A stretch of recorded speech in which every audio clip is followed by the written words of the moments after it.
विनंती करेन बारामती लोकसभा मतदारसंघाच्या सन्माननीय खासदार सौ सुप्रियाताई सुळे यांना की आपण आपलं मनोगत व्यक्त करावं।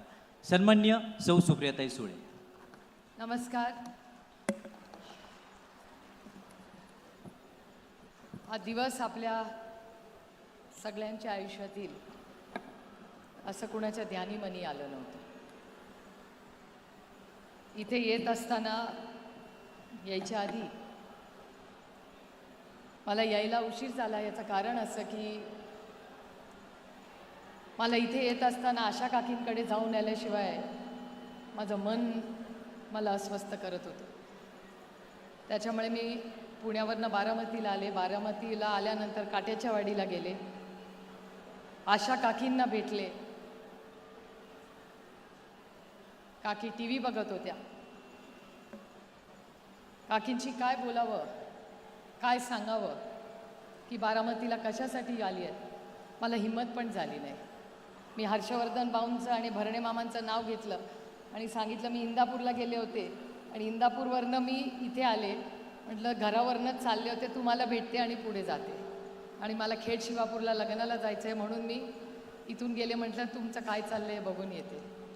मला हिम्मतच नाही झाली काकींना सांगायची की आज या सभेसाठी मी बारामतीला आले। गेले 2-2.5 महिने हे आपल्यासाठी हे फार अडचणीचे राहिले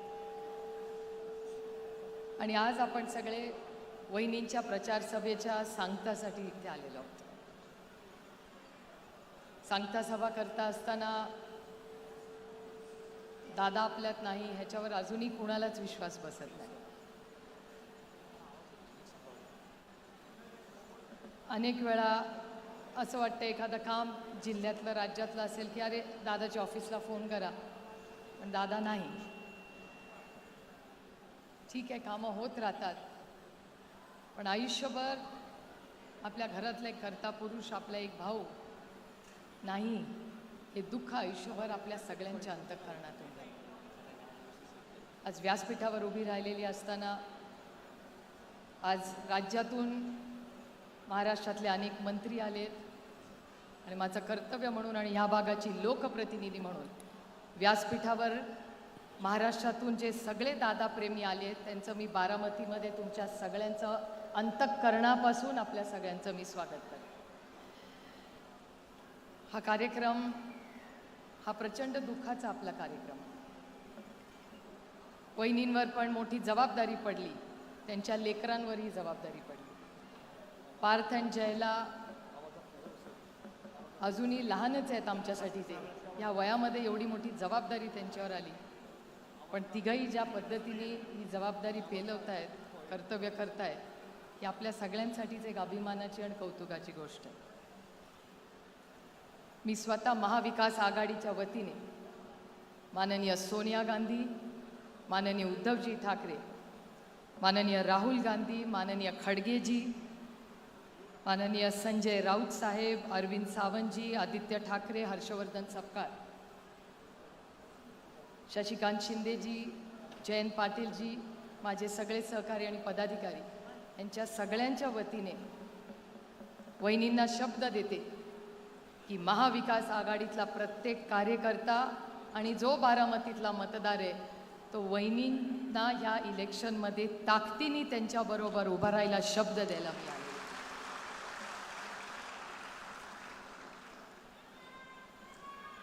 गेले 6 दशक बारामतीकरांचं आणि पवार कुटुंबाचं एक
वेगळं नातं आहे. मला अभिमान वाटतो ह्या बारामतीकरांनी अनेक वेळा आरोप प्रत्यारोप झाले, संघर्ष केला, पण बारामतीकरांनी कधी पवारांची साथ नाही सोडली. आणि ह्याच बारामतीकरांसमोर नतमस्तक होऊन महाविकास आघाडी, राष्ट्रवादी काँग्रेस पक्ष, शरदचंद्र पवार, राष्ट्रीय काँग्रेस पार्टी आणि शिवसेना यांच्या वतीने मी सगळ्यांना मनापासून शब्द आणि शुभेच्छा द्यायला आले की या संपूर्ण इलेक्शनमध्ये माझी तर इच्छा होती हे बिनविरोध व्हावं, इलेक्शनच होऊ नये. म्हणून पहिल्याच दिवशी, ज्या दिवशी इलेक्शन अनाऊन्स झालं, मी पहिल्या दिवशी चॅनलवर गेले आणि म्हणाले वहिनींचं इलेक्शन हे बिनविरोध झालं पाहिजे. दुर्दैव आहे की काही लोकांचे फॉर्म अजूनही राहिले, पण ठीक आहे, आता मतदान होईल, पण हे विक्रमी मतदान नक्की होईल ह्याच्याबद्दल माझ्या मनात तीळ मात्र शंका नाही. आपल्या सगळ्यांना मतदानाचा नंबर कितवा आहे आपला? एक नंबरला वहिनींचं नाव, चिन्ह आणि बटन आहे. त्या एक नंबरच्या शेजारचं बटन दाबून दादाला आदरांजली, श्रद्धांजली द्या आणि वहिनींना साथ द्या ही विनंती करायला मी आले. ही दिवस आणि हा वेळ कुठल्याही बहिणीवर येऊ नये. मला आजही तो दिवस आठवतो. मी सकाळी वॉक करत होते, 8:40-45ची ती वेळ होती आणि पार्थचा मला फोन आला. अनेक वेळा पार्थन मी फोनवर बोलतो, म्हणलं इतक्या सकाळी काय फोनवर काढलं? मला म्हणला डॅडीचं प्लेन पडलंय. म्हणलं काय पण बोलू नकोस. मला म्हणले आत्या जरा ऐका माझं, डॅडीचं प्लेन पडलंय. म्हटलं डॅडी कशावरनं त्या प्लेनमध्ये आहे? काहीतरी बोलू नको, चेक कर नीट. एका फोनवर तो माझ्याशी बोलत होता, दुसऱ्या फोनवर मुसळे इथे आहेत, मुसळेंना माहिती होतं आणि मुसळे, किरण गुजर हे सगळे तिथे होते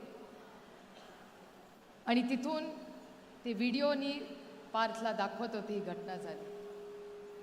आजही असं डोळे बंद करून गेलं वाटतं की काय तो दिवस होता, काय ती परीक्षा आहे, काय झालं की ही अशी घटना किंवा हा दिवस आपल्यावर आला. आजही मला विश्वास बसत नाही. ते प्लेन बघायची हिंमत मी पण केली नाही. त्या दिवशी हेलिकॉप्टरने मी आणि वहिनी एकत्र आलो. वहिनींना आणि माझ्यात तर हिंमत पण नव्हती. पार्थ म्हणला बघायचं आहे, म्हणलं मला नाही हिंमत बाबा बघायची ती. मी डोळे बंद केले तेव्हा, कारण का मला अजूनही अपेक्षा होती की कदाचित त्या विमानात दादा नसेलच आणि असला तर दादा त्याच्यातून चालत बाहेर येईल. आपण कशाला वाईट विचार करायचा. पण झालं ते झालं. आपण आता एक शब्द सगळ्या बारामतीकरांनी एकामेकाला दिला पाहिजे की दादाची जी स्वप्न आहेत ती आपण सगळी एकत्र मिळून पूर्ण करू. दादाची जी बारामतीची स्वप्न आहेत ही सगळी पूर्ण करण्यासाठी जी काही सहकार्य, मदत आमच्या सगळ्यांची लागेल ती आम्ही सगळी नक्की करू आणि बारामतीची आन बान आणि शान जी 6 दशक महाराष्ट्राच्या आणि देशाच्या राजकारणात राहिली आहे ती टिकून ठेवण्याची नैतिक जबाबदारी ही आपल्या सगळ्यांवर आहे आणि आमच्यावरही आहे. आणि त्याच्यामुळे ती जबाबदारी मी पूर्णपणे पार पडीन. पुन्हा एकदा महाविकास आघाडीच्या वतीने आपल्या सगळ्यांना शब्द देते की या संघर्षाच्या काळात, या इलेक्शनमध्ये आणि पुढच्या या संपूर्ण विकासामध्ये आपण सगळे एकत्र राहू. दादाला मनापासून आदरांजली अर्पण करते, श्रद्धांजली अर्पण करते आणि आपली रजा घेते.